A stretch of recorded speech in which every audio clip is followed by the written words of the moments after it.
अस्सलाम वालेकुम, welcome to my channel Hina Aslam officials. अपने नावल ज़िंदगी मुस्कुरा दो के साथ हाजिर खिदमत हूँ। आज किस्त नंबर 12 है। ज़िंदगी मुस्कुरा दो एक ऐसी लड़की की कहानी है जिसे बचपन में ज़्यादती का निशाना बनाया गया। तो चलिए चलते हैं नावल की तरफ। मैं हवा की बेटी हूँ, कोई खिलौना नहीं। मैं हवा की बेटी हूँ, कोई खिलौना नहीं। तो फिर क्यों इब्ने आदम मुझसे खेल गया। मोम, आपने मुझे बातों में लगाकर मुझे देर करवा दी। फरहान इलाही, बातें तुम्हारी ख़त्म नहीं होती और तुम इल्ज़ाम हमेशा मुझे देते। तो मोम, बात शुरू कौन करता है? मैं बात शुरू करती हूँ और तुम मेरी बात को टालने के लिए और बातें शुरू कर देते हो। मसनूई सी खफगी उनके चेहरे पर छाई। जो अब देर हो रही है, जाते हैं मोम। सैम नहीं आया। सैम के नाम पर ज़ोया इलाही के चेहरे का रंग मुतगय्यर हुआ। चेहरे पर छाई ताजगी लम्हे में गायब हुई। आंखों में नागवारियत की झलक फरहान इलाही को साफ दिखाई दे रही थी। उसने शाकी नज़रों से मोम की तरफ देखा, मगर उन्होंने नज़रें चुरा लीं। हाय डैड, मैं आ गया हूँ। हाय ज़ोया, कैसी हैं आप? उसने मुस्कुराते हुए ज़ोया के ज़ब्त का इम्तहान लिया। सैम, तुम जानते हो कि तुम्हारे एग्ज़ाम्स करीब हैं। छोटे बच्चे नहीं रहे हो कि मुंह उठाकर माँ बाप के साथ चल दिए। सैम को साथ आने के लिए मैंने कहा था। चलो, बतौर माँ तुम्हें सैम की फ़िक्र तो हुई।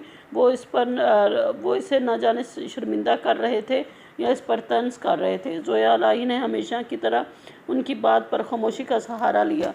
गुस्से को ज़ब्त करती ज़ोया अपने होंठ कुचल रही थी। मोम तीनों से अनजान अब ख़बरें सुनने में मशगूल थी। खुदा हाफिज़ मोम। खुदा हाफिज़ फरहान इलाही। खुदा तुम्हें अपने हिफ्ज़ व अमान में रखे और बुरी नज़र से बचाए। ज़ोया इलाही की शिकवों भरी नज़र उनकी तरफ उठी। वो इन निगाहों का मफ़हूम अच्छी तरह समझती थी। सैम इलाही को अपनी आंखों के सामने देखना इसके ज़ब्त का इम्तहान था। काश ज़ोई तुम समझ सको कि ये तुम्हारे वजूद का हिस्सा है। फ़रार का रास्ता अख्तियार करने से हकीकत बदल नहीं सकती। काश ज़ोया तुम खुद को इतना बहादुर बना सको कि ज़िंदगी की हकीकतों का सामना खुली आँखों से कर सको। हकीकतों से फ़रार ज़िंदगी को उलझा कर और मुश्किल तो बना सकता है, मगर तलखियों को ख़त्म नहीं कर सकता। ये इसके इख्तियार में नहीं होता। उन्होंने सोचते हुए सर हिलाया। वो तीनों न जाने कब के जा चुके थे। रास्ते में भी सैम और फरहान इलाही बातें करते रहे और वो खामोशी से खिड़की शीशे के पार भागती हुई ज़िंदगी को देखती रही। ना उन्होंने इसे मुखातब किया और उन्होंने भी इसे मुखातब नहीं किया था। गाड़ी रुकी तो वो उनका इंतज़ार किए बगैर दरवाज़ा खोलकर आगे बढ़ी, मगर अपने कंधों के गिर्द फरहान इलाही के बाजू के लम्स को महसूस किया। ज़ोया इलाही ने भी झूठी मुस्कुराहट चेहरे पर सजाई। सैम इन दोनों से 2 कदम आगे था। बरकी रोशनियों से सजे लान को देखकर यूँ लग रहा था जैसे सारी रोशनियाँ यहीं सिमट आई हैं। रंग बिरंगे कपड़ों में मलबूस जलतरंग बखेरती हसीनाओं को देखकर हूरों का गुमान हो रहा था। तकरीब की कवरेज करते सहाफ़ी भी इसको देखकर इनकी तरफ पलटे। कैमरों की रोशनियों समेत सहाफ़ी इनको घेरे हुए थे। क्रिकेट की दीवानी नौजवान नस्ल क्रिकेट स्टार की एक झलक देखने के लिए बेताब हुई। रंग बिरंगी तितलियों जैसी दिलशीज़ाओं के साथ सेल्फी बनवाती ज़ोया इलाही सीधी हशाम बलोच के दिल में उतरी थी। हशाम बलोच, तुम्हारी तलाश अब ख़त्म हुई। यही वो गोहरे नायाब है जिसे तुम न जाने कब से ढूंढ रहे थे। इस एतराफ़ पर हाशिम बलोच अंदर तक खिला। क्या यही वो पैकर है जिसे मैं ढूंढता आया हूँ? मेरी ज़ात में बसी यही वो हस्ती है जिसने मुझे किसी और का होने नहीं दिया।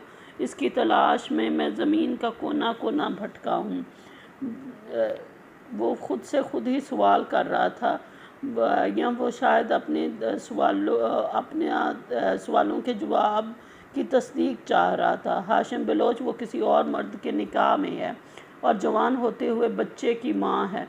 अपने ही आबाओ अजदाद के फरसुदा रस्म व रिवाज बुरी आदत से बागी हाशिम बलोच का दिल इसे खुद से बगावत पर उकसार रहा था।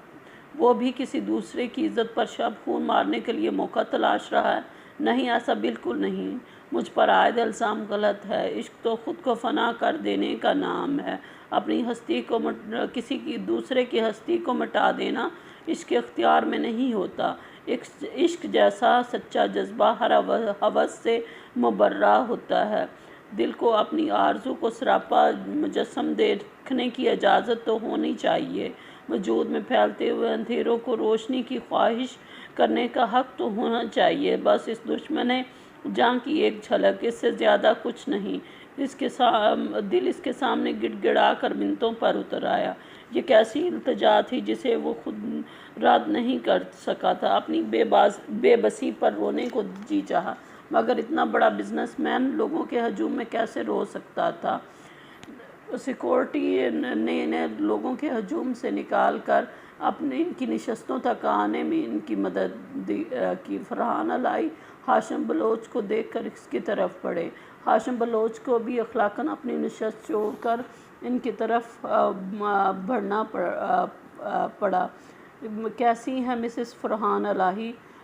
فرحان الہی سے ہاتھ ملاتے ہوئے انہوں نے زویا الہی کا حال پوچھا۔ میں ٹھیک ہوں، آپ کیسے ہیں مسٹر ہاشم بلوچ؟ کیا آپ ایک دوسرے کو جانتے ہیں؟ فرحان الہی کے سوال میں حیرت تھی۔ جی، یہ سر فرہاد کے بیسٹ فرینڈ ہیں اور کبھی کبھی مارننگ واک کرتے ہوئے اسٹیڈیم آتے ہیں۔ جی ٹھیک ہے۔ فرحان الہی نے اس بات میں سر ہلایا۔ آپ بھی انہیں جانتے ہیں؟ انہیں کون نہیں جانتا؟ یہ اس شہر کے بڑے بزنس مین میں ان کا شمار ہوتا ہے۔ آج کے لیے اتنا ہی، ملتے ہیں اگلی قسط میں۔ اگر آپ کو میرا ناول پسند آئے تو لائک کریں، میرے چینل کو سبسکرائب کریں اور ویڈیو کو شیئر کرنا نہ بھولیے گا۔ شکریہ۔